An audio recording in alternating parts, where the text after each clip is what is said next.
ça grandisse et la rédaction demande à un caricaturiste de créer une petite bande dessinée censée servir de bouche-trou quand un article saute. Reynard commence par dessiner un personnage, un bébé, mais le journaliste qui suit le projet, il n'est pas du tout emballé. Le personnage est donc remplacé par une certaine Lily. Lily, c'est une blonde platine avec un style de pin-up, c'est clairement une femme fantasme. Parce qu'il faut savoir que dans la bande dessinée, Lily a le rôle d'une prostituée. Oui, on est passé du point. Compte, petit loup. Cette nuit, petit loup n'arrive pas à s'endormir. Il se tourne et se retourne dans son lit. Alors, maman loup lui dit: compte les moutons, petit loup.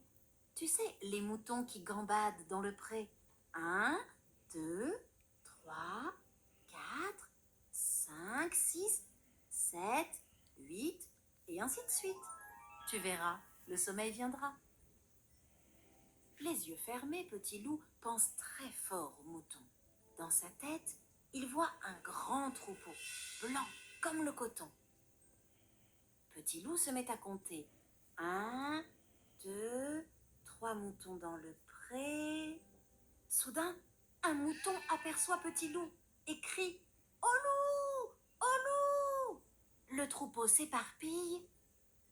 Petit loup n'arrive plus à compter. Il y a des moutons partout et de tous les côtés. Tant pis, se dit petit loup. Je vais compter les lapins. Petit loup voit passer une ribambelle de grandes oreilles. Le louveteau se met à compter. 1, 2, 3 lapins dans le pré. Soudain, un lapin aperçoit petit loup et crie: au loup! Au loup! Paniqués, les lapins courent se réfugier dans leur terrier. Comment les compter s'ils sont tous cachés? Tant pis, se dit petit loup. Je vais quitter le pré et aller compter les cerfs dans la forêt. Devant petit loup, 1, 2, 3 grands cerfs s'arrêtent dans la clairière. Petit loup attend, attend, mais aucun quatrième cerf ne montre le bout de ses bois.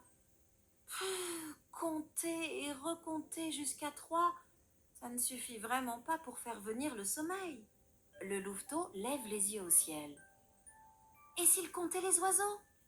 Oui, mais voilà, ils sont bien trop nombreux et le soleil lui pique les yeux. Ce n'est pas juste. Personne ne veut m'aider à m'endormir, bougonne petit loup. Mais ce que petit loup ne sait pas, c'est qu'il dort déjà depuis 3 heures. Bonne nuit, petit loup. Bonne nuit, petit loup. Constituée à Barbie, on va tout expliquer, nous en faites. Sans parler de son aspect, elle travaille, elle parle ouvertement de sexe dans le journal, ce qui fait l'effet d'une bombe dans l'Allemagne pudique d'après-guerre. Le genre de BD avec de bonnes blagues de beaufs bien sexistes. Elle est évidemment adulée par les lecteurs masculins, et Lily fonctionne tellement bien qu'elle obtient une rubrique dès.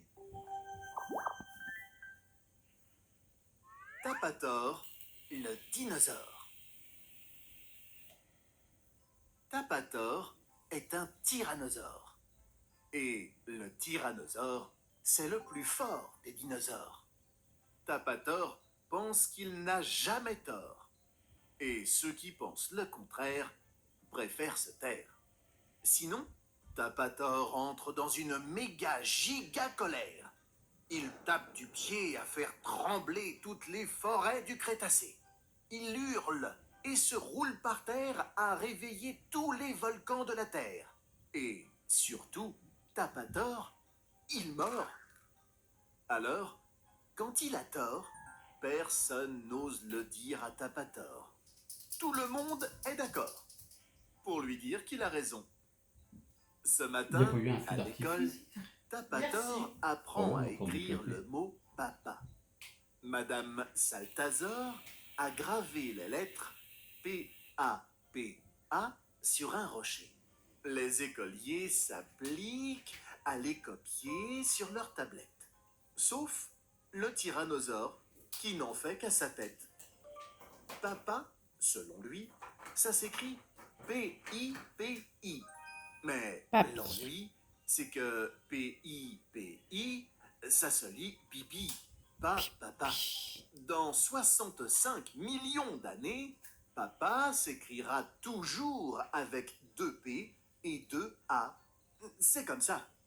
Tapator a tort, mais il ne le sait pas, car tout le monde a trop peur de lui. Et personne, pas même la maîtresse, ne le lui dit. L'après-midi, Tapator apprend à faire des additions. Madame Saltazor pose la question. Combien font 1 plus 1? Tapator répond. Ça fait Tintin. Non, pardon. Tintin. Zin plus 1, ça Zin. fait Zinzin. C'est qui le plus fort?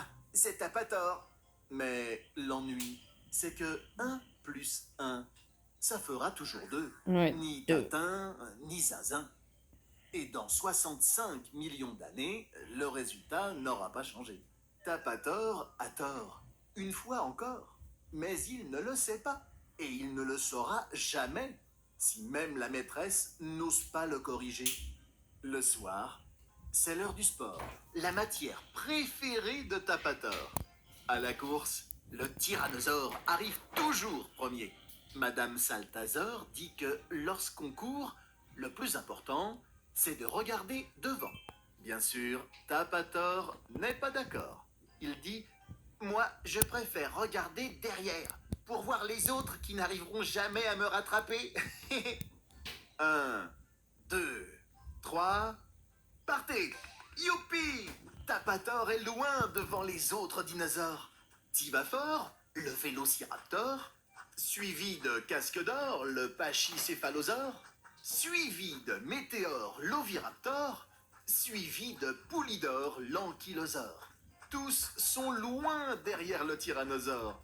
Mais qu'est-ce qu'ils ont à le regarder bouche bée? Tapator est peut-être le plus rapide, mais il est aussi le plus sonné.